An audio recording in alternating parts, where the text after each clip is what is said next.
Hello friends, எல்லாருக்கும் வணக்கம். நம்ம இந்த வீடியோவில் எதை பற்றி பார்க்க போகிறோம்னா, மாயையால் அகப்பட்ட ராவணன் எப்படி இந்திர பகவானிடமிருந்து தப்பித்து வந்தார், பிறகு இந்திர பகவானை ராவணன் எப்படி சிறைப்பிடித்தார், இந்திர பகவானை எப்படி தோற்கடித்து இந்திரலோகத்தை தன்னோட ஆளுகைக்கு கீழே கொண்டு வந்தார் அப்படிங்கிறத இந்த வீடியோவில் ஃபுல்லாக பார்ப்போம் நண்பர்களே. வாங்க.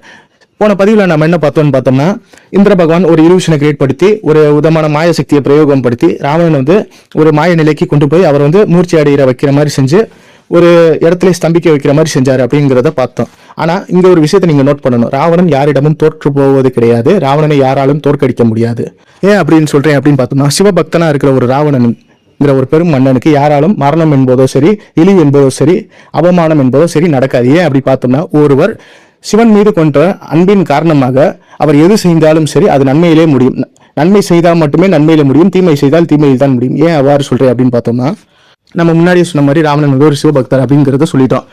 ஒருவர் சிவனை வணங்கினால் அவருக்கு என்ன ஆகும் அப்படின்னு பார்த்தோம்னா, முதல்ல அவர் இருக்கிறத ஃபுல்லாக இழந்துருவார். ஏன் அப்படி சொல்கிறேன் அப்படின்னு பார்த்தோம்னா, சிவனை வணங்கினால் இருக்கிறதை போகும், பிறகு புதிதாய் ஒன்று வரும் அப்படிங்கிற ஒரு பழமொழி இருக்கு. ஏன் எப்படி வந்துச்சு அப்படின்னு பார்த்தோம்னா, நீங்கள் எப்படி வேணா வாழ்ந்திருக்கலாம். மனிதர்களுக்கு சொல்கிறேன், எப்படி வேணா வாழ்ந்திருக்கலாம், சில தவறுகள் செய்திருக்கலாம், சில பாவ புண்ணியங்கள் செய்திருக்கலாம். ஆனால் ஒருவர் சிவன் மீது பற்று வந்தால் அவருக்கு முதலில் என்ன நடக்கும் அப்படின்னு பார்த்தோம்னா, கடுமையான சோதனை வரும். மன ரீதியாகவும் சரி, உடல் ரீதியாகவும் சரி, அப்புறம் மனிதர்கள் ரீதியாகவும் சரி, பல்வேறு வகையான சோதனைகள் வரும். அவருக்கு அவரால், அவர் குடும்பத்தால், அவர் சுற்றி இருக்கிற நண்பர்கள், உறவினர்கள், அப்புறம் ஸ்கூல்மேட், காலேஜ்மேட், அப்புறம் அவங்க ப்ராப்பர்ட்டினால, அவங்க செஞ்ச பாப புண்ணிய கணக்கு, அப்புறம் எதிரிகளால், இப்படி பார்ட்னர்ஸால் தன்னோட லைஃப் அச்சீவ்மெண்ட் அடையணும், அப்புறம் லைஃப் அச்சீவ்மெண்ட்டில் மீண்டு போகணும், அதை ஜெயிக்கணும் அப்படிங்கிற நோக்கம் அது ஃபுல்லாக அவர் மனசில் இருக்கும். இருந்தாலும் அவர் எப்போ சிவனை வணங்க ஆரம்பிக்கிறாரோ அந்த செகண்ட்லேருந்து அவருக்கு அந்த பாவ வினை, கர்ம வினை அப்படிங்கிறது ஃபுல்லாக கரைய ஆரம்பிக்கும், அப்புறம் எரிய ஆரம்பிக்கும்.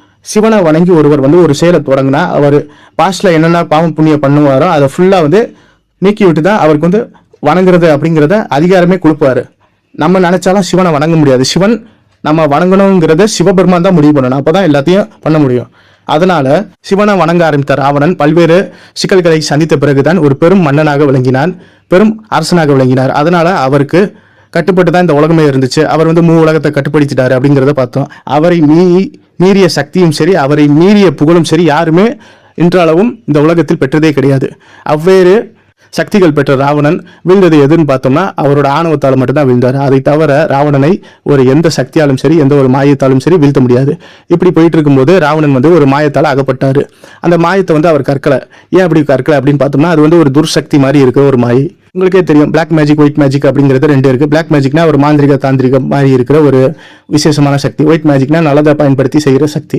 இப்படி இருக்கும்போது ராவணன் படிச்சது 4 வேதங்கள், அது மட்டும் இல்லாமல் அனைத்து வகையான கலைகளையும் படிச்சிருக்காரு. ஆனால் பிளாக் மேஜிக்ல அவருக்கு இன்ட்ரெஸ்ட் கிடையாது. அது மட்டும் இல்லாமல் அவர் இந்த உடனடியாக நடக்க வேண்டிய சக்தியும் சரி, ஒரு மாய பிம்பத்தையும் சரி அவர் நம்ப மாட்டார். தன் உடல் பலமும் மனபலமும், அது மட்டும் இல்லாமல் இறைவன் மீது கொண்ட பக்தி, நல்லதை மட்டுமே நினைச்சு போட் பண்ணுவார். அதனால அவரால் அந்த சூழ்ச்சியை கட்டுப்படுத்த முடியல.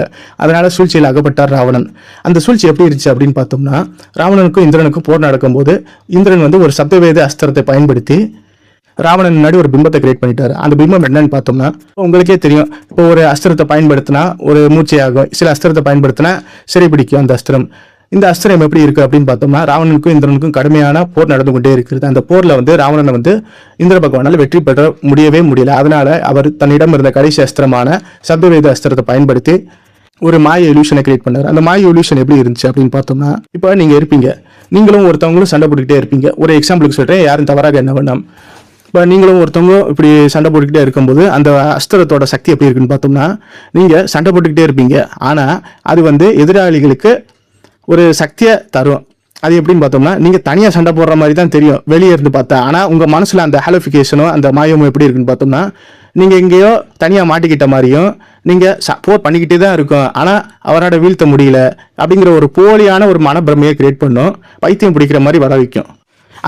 அந்த போரில் நம்ம உண்மையாகவே தோற்று போகிறோம், நம்ம உடம்புல பலம் கிடையாது, நம்ம உடம்புல சக்தி கிடையாது, அவன்கிட்ட தோற்று தான் போவோம் அப்படிங்கிற ஒரு பொய் பிம்பத்தை அந்த அஸ்திரம் நம்ம மனசை பிரம்ம பிடிக்கிற மாதிரி வச்சு கீழே உட்கார வச்சிரும். ஆனால் உண்மையிலே அந்த ராவணன் இந்திர பகவான் கிட்ட தோற்று போனது கிடையவே கிடையாது. அந்த அஸ்திரத்தின் கொடிய சக்தியால் ஒரு பிம்பத்தில் அகப்பட்ட ராவணன் சற்று நேரம் மூர்ச்சி அடைகிற மாதிரி போய் ஒரு ஒரு மயக்கத்துக்கு போய் அவர் வந்து அமைதி ஆயிட்டார். அதனால ராவணனுக்கு ஒண்ணுமே பண்ண முடியல. அப்புறம் தான் என்னாச்சு அப்படின்னு பார்த்தோம்னா, இந்த விஷயத்தை அறிஞ்ச கும்பகர்ணன் வந்து விரைந்து வர்றாரு.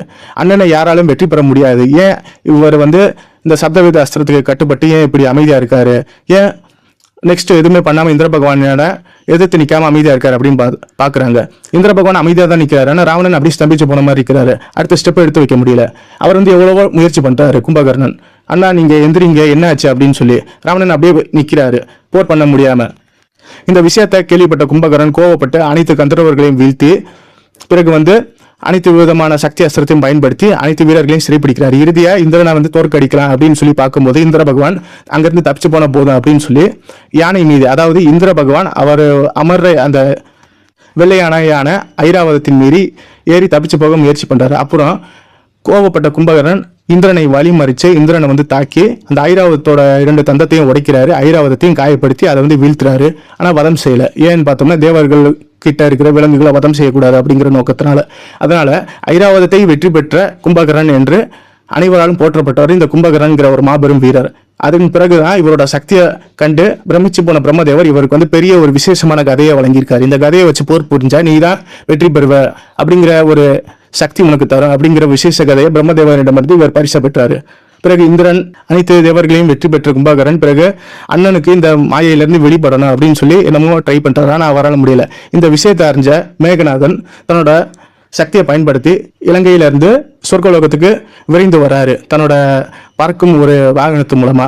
அந்த வாகனம் அது எப்படி இருக்கும் அப்படின்னு பார்த்தோம்னா சிவபெருமானிடம் இருந்து அவர் வரம் பெற்று அந்த வாகனம் மூலமா அது ஃபிளைங் சர்ஸ் மாதிரி இருக்கும்.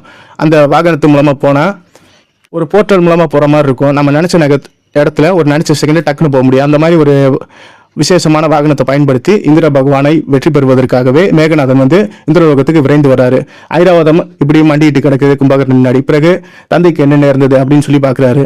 அப்புறம் இந்திர பகவான் செய்த சூழ்ச்சி என்னன்னு தெரிஞ்சிருச்சு யாருக்கு, மேகநாதனுக்கு. பிறகு இவர் பயன்படுத்தின சப்தவேத அஸ்திரத்திற்கு ஒரு மாய அஸ்திரமா ஒரு பயன்படுத்தி அந்த சப்தவேத அஸ்திரத்தை உடைக்கும் வண்ணமா ஒரு விசேஷமான இந்திர ஜால அஸ்திரத்தை பயன்படுத்தி அந்த மூர்ச்சையில இருந்தும் சரி அந்த பிரம்மையில இருந்தும் சரி ராவணனை வந்து வெளியே கொண்டு வராரு. இதை பயன்படுத்தி அர்ஜுனன் வந்து கர்ணனை காப்பாத்தினாரு அந்த கந்தர்வர்களோட நடந்த போர்ல. அதே மாதிரி தான் இங்கே வந்து ராவணனை வந்து அந்த சக்தி அஸ்திரத்துல இருந்து தன்னோட மகனான மேகநாதன் வந்து அந்த சப்தவேத அஸ்திரத்திலிருந்து காப்பாத்துறாரு. அப்புறம் தெளிஞ்ச ராவணன் மறுபடியும் போருக்கு போறாரு.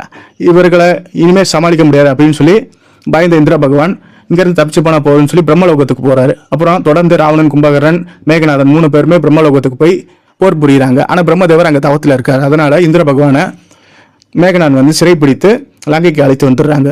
இப்படி லங்கைக்கு அழைத்து வரதுக்கு முன்னாடி மேகநாதனுக்கும் இந்திரனுக்கும் கடுமையான ஒரு போர் நடந்துச்சு. அந்த ராவணனுக்கும் இந்திரனுக்கும் நடந்த போர் மாதிரியே மேகநாதனுக்கும் இந்திரனுக்கும் போர் நடக்குது. அந்த போர்ல இந்திர பகவானால சமாளிக்கவே முடியல, ரொம்ப திணறினாரு. இறுதியா சப்தவேத அஸ்திரத்தை பயன்படுத்தி மேகநாதனை வீழ்த்திடலாம் அப்படின்னு சொல்லி பார்த்தாரு. ஆனா இங்கதான் பார்க்கணும், அந்த அஸ்திரத்தை இவரால் முறியடிக்க முடியும் அப்படின்னு பார்த்தோம்னா இவர் பிறக்கும் பொழுதே லக்னத்துல 11ஆம் பாவத்துல 9 கிரகமும் ஒட்டுமொத்தமா இவருக்கு லாபஸ்தானத்துல இருக்கு. அதனால எந்த அஸ்திரத்தாலும் சரி எந்த ஒரு வீரனாலும் சரி இவரை எதுவுமே பண்ண முடியாது. அதனால அந்த அஸ்திரத்துல இருந்து முறியடித்து இந்திர பகவானை வெற்றி பெற்று சிறைப்பிடித்து லங்கைக்கு இழுத்து வர்றாரு. இந்த செய்தியை கேள்விப்பட்ட பிரம்மதேவர் இந்திரனை சிறைப்பிடித்து விட்டார்களா இந்த ராவணன், கும்பகர்ணனும் இந்திரனும் இந்திரஜித்தும் அப்படின்னு சொல்லி விரைந்து வந்து லங்காபுரிக்கு வராங்க. வந்துட்டு ஏன் இப்படி இந்திரனை சிறைப்பிடித்தீங்க அப்படின்னு பார்த்தோம்னா அப்புறம் மேகநாதன் எக்ஸ்பிளைன் பண்றாரு. இந்த மாதிரி நாங்கள் போர் புரி தான் போனோம். ஆனா இவர் சூழ்ச்சி செய்து ஒரு விதமான சப்தவேத அஸ்திரத்தை பயன்படுத்தி என் தந்தையை வாரி இவர் வந்து செஞ்சுட்டாரு. அதனால இவருக்கு தக்க தண்டனை வழங்க வேண்டும் அப்படின்னு சொல்லி தான் நாங்கள் 3 சேர்ந்து இவரை சிறைப்பிடித்து லங்காபுரிக்கு அழைத்து வந்தோம். அதனால் தான் இந்திரலோகத்தை நாங்கள் கைப்பற்றி விட்டோம். ஆனால் அங்க இருக்கிற எதுவுமே எங்களுக்கு வேணாம், எங்கள் வீரத்தை வெளிப்படுத்துவதற்காக தான் இந்த செயலை செய்தோம் அப்படின்னு சொல்லி பிரம்மதேவரை வணங்கி சொல்றாரு. அப்புறம் கும்பகர்ணனோட வீரத்தை பாராட்டி நான் முன்னாடியே சொன்ன மாதிரி பிரம்மதேவர் வந்து இவருக்கு ஒரு விசேஷ கதையை வழங்குறாரு. அதே மாதிரி ராவணனோட வீரத்தை வெளிப்படுத்துறதுக்காகவும் ஒரு பிரம்மாஸ்திரத்தை வழங்குறாரு. இறுதியா இந்திரனை யாராலும் வெற்றி பெற முடியாது. இந்திரனை வெற்றி பெற வேண்டும் என்றால் பல்வேறு ஆண்டுகள் கடும் தவ புரிய வேண்டும், அந்த ஈசனின் அருள் வேண்டும், மேலும் பிரம்மாவின் அருள் என் அருளும் வேண்டும், நாராயணனின் அருள் வேண்டும். அது மும்மூர்த்திகளின் அருள் இருந்தால் மட்டுமே உனக்கு வந்து இது சாத்தியம். இது இல்லாமலே நீ இந்திர பகவானை வெற்றி பெற்றுட்ட. அதனால மேகநாதன் என்ற நீ இன்று முதல் இந்திரஜித், இந்திரனை வெற்றி பெற்றதால் நீ இந்திரஜித் என்று அழைக்கப்படுவாய் அப்படின்னு சொல்லி பிரம்மதேவர் அவருக்கு பட்டம் வழங்குறாரு. அதனால அந்த உலகத்திலே இருக்கிற அனைத்து வீரர்களும், அனைத்து மக்கள்களும், அனைத்து விதமான ஜீவராசிகளும் மேகநாதனை இன்று முதல் இந்திரஜித், இந்திரனை வெற்றி பெற்றதால் இந்திரஜித் என்ற ஒரு பெயரை வாங்கினார்கள். இதுவே உண்மை. இப்போ உங்களுக்கு பேருக்கான காரணம் தெரியும். இந்திரனை வெற்றி பெற்றதால் இந்திரஜித் என்ற பெயர் இவருக்கு வந்தது. அதன் பிறகு சமாதானமாகி பிரம்மதேவரை வணங்கி 3 பேரும் சேர்ந்து இந்திர பகவானை சிறையிலிருந்து விடுவிக்கிறாங்க. இந்திர லோகத்திலே போய் ஆட்சி செய்ய, இனிமேல் எங்களால் உனக்கு தொந்தரவும் வராது அப்படின்னு சொல்லி வாக்கும் வழங்கி அவரை அனுப்பி வைக்கிறாங்க. அதனாலதான் ராவணன், கும்பகர்ணன், மேகநாதன் என்ற ஒரு 3 வீரர்களால் இந்த உலகத்தை மட்டும் கிடையாது, பாதாள உலகம், சொர்க்கலோகம், அது மட்டும் இல்லாமல் நவகிரகங்கள், பஞ்சபூதங்கள் அனைத்தும் இவர்களுக்கு கட்டுப்படும். இவருக்கு ஆளுகைக்கு உட்பட்டு தான் அனைத்தும் நடக்கும் என்ற ஒரு பெரும் வார்த்தையும் அனைவரிடமிருந்தும் இவர் பெற்றிருக்காரு. இதுதான் ராவணனுக்கும் இந்திரனுக்கும் நடந்த ஒரு உண்மை போர். நன்றி, வணக்கம். ஓம் நம சிவாய.